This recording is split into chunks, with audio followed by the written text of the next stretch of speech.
Dois assuntos importantes que eu quero falar para você. O primeiro é sobre rouquidão. Isso é um sintoma novo da Covid-19 ou não? A gente já está acostumado, não tem nada a ver com isso. E o segundo é que meu avô, de 99 anos, pegou Covid pela segunda vez nessa nova onda. E aí eu queria explicar um pouquinho do que está acontecendo, do que a gente tem para fazer para se prevenir. Eu sou Renata Berengeiro, sou médica infectologista, especialista em doenças infecciosas e parasitárias. Vamos lá, quando o meu telefone começa a tocar e todo mundo começa a perguntar aqui no YouTube, no Insta, em tudo quanto é lugar, eu venho aqui contar para vocês que eu acho que é algo relevante. Rouquidão e Covid, isso é um novo sintoma? O que a gente tem visto é que tem muita gente que está pegando a Covid-19 de novo. E que sim, rouquidão tem acontecido, mas não é algo específico. Eu preciso que vocês entendam que os sintomas de infecções virais são todos muito parecidos. É muito difícil da gente falar que rouquidão, ou que febre, ou que mal-estar, tosse, isso é sintoma da Covid-19, de tal variante, ou se é outra, ou se é influenza. Alguns sintomas levam a gente a achar que talvez possa ser mais comum um ou outro, mas é impossível. Se vocês leram em algum lugar ou se você viu escrito, viu alguma postagem de alguém falando que olha, determinado sintoma é super característico, é 100% de chance de você ter tal sintoma, cai fora desses lugares, porque isso não é verdade. Para a gente ter certeza do que é, só fazendo o teste. E para a Covid-19, vocês já sabem, são aqueles swabs todos que têm vários tipos de exames, e para outros vírus tem outros determinados testes, mas na maioria das vezes a gente nem precisa ter muita certeza do que é. Mas, especificamente para a Covid-19, é bom que você faça o teste por um único motivo. Porque se você for positivo, o tempo de isolamento é um pouquinho maior do que as outras viroses, no máximo estourando 7 dias para casos leves. Então esse é o único motivo de todo mundo continuar testando, fazendo o swab para pesquisa do antígeno ou do PCR para o SARS-CoV-2. Então, só fazendo um resumo, se você está rouco e não tem...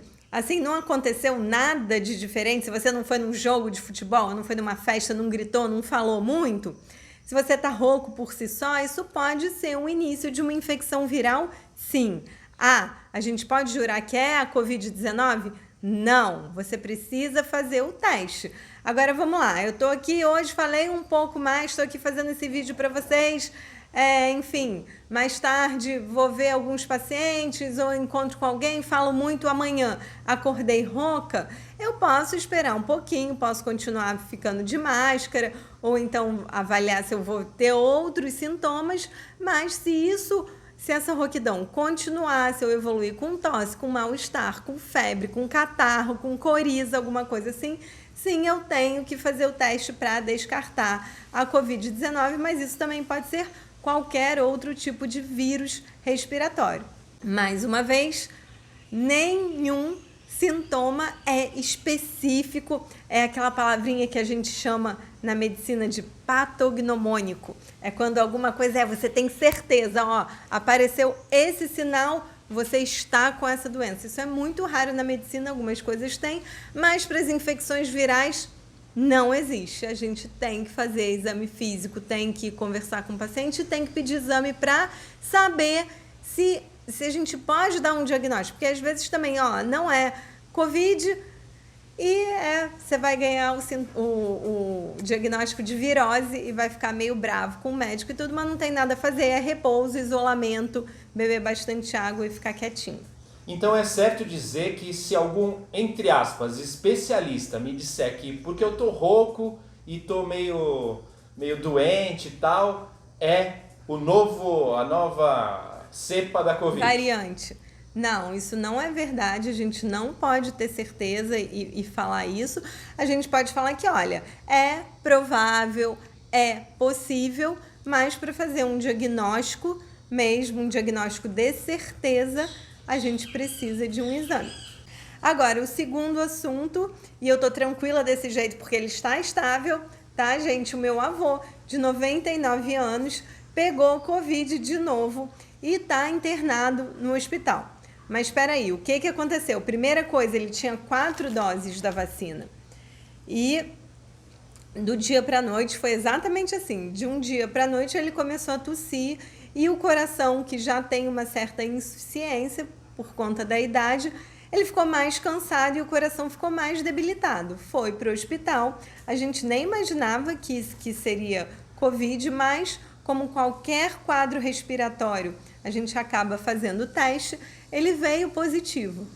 E aí ficou todo mundo assim nervoso porque ele é um idoso. Mas a gente está bastante confiante, por quê? Porque ele tem as 4 doses da vacina. Então, se a gente for olhar o quadro clínico dele, ele não tem nada, nenhum sintoma que nos indique que esse quadro de Covid seja grave. O que ele tem é uma insuficiência cardíaca descompensada. Então, assim, ele não tem pneumonia pela Covid-19, ele não tem exames laboratoriais com alteração dos leucócitos ou de outros fatores que a gente possa supor gravidade. O que ele tem é a descompensação cardíaca, que pode acontecer com qualquer infecção viral.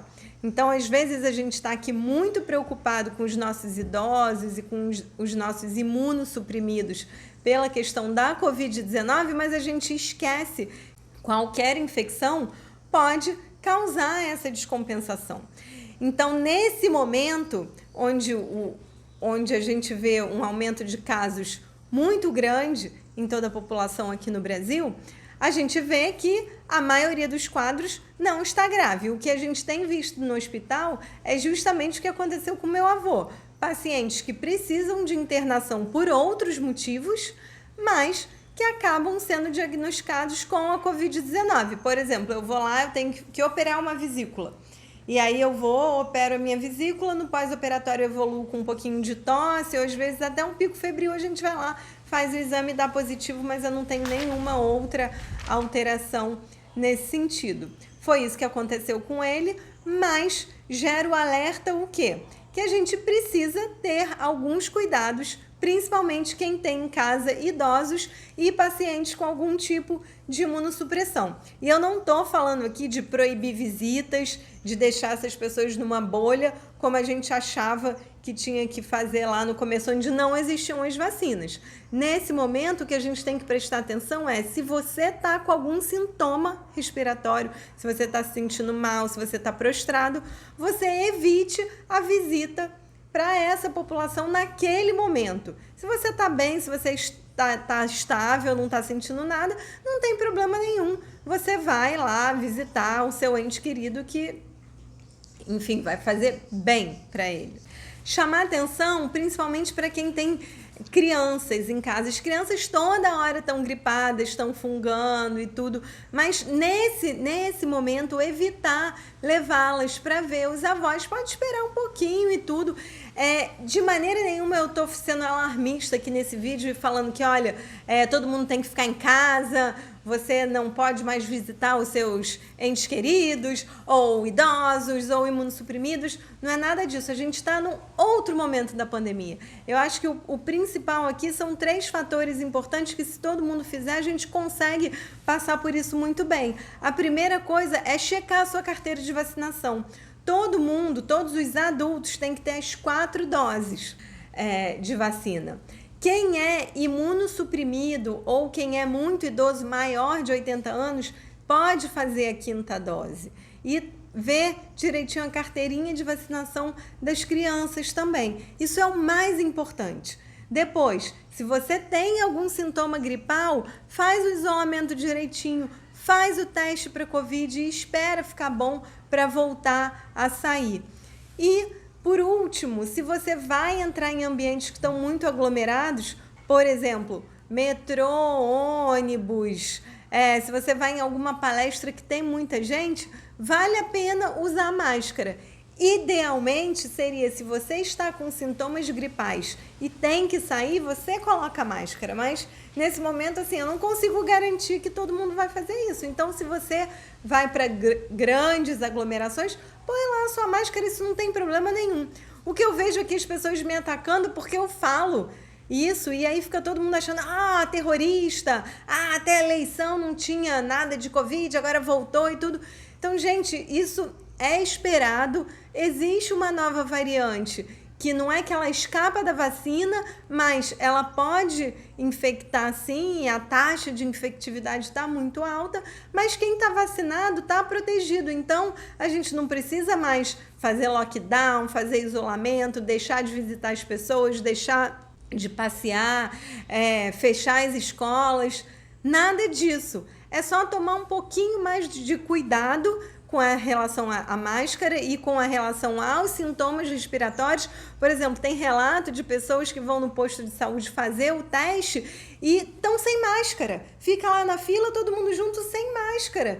Então, assim, se você tá com sintoma, põe lá a sua máscara que você vai proteger as outras pessoas também. Isso não é errado, isso não é feio, isso não é dizer que você é de politicamente correto ou incorreto, é de tal partido ou de outro. Isso aí é cuidado com você e cuidado com o próximo. Isso é responsabilidade social. Exatamente, Marcelo definiu bem aqui. E que todo mundo precisa ter. Então vamos parar de polarizar, de falar que usar máscara é porque você é isso ou aquilo. É o que a gente precisa fazer, que daqui a pouco essa onda vai passar. Isso a gente vai ter que conviver, a gente sempre conviveu com isso, sempre teve a época do influenza. A Covid-19 vai ser isso também. Então vamos ter um pouquinho de calma, total responsabilidade social, vamos atualizar nossas carteiras de vacinação e usar máscara quem tiver com sintoma ou quem for imunossuprimido ou tiver idosos imunossuprimidos em casa. Vale a pena tentar se proteger ao máximo para a gente garantir que essa população passe bem por essa fase que vai passar e pronto. É simples. Obrigada e até a próxima.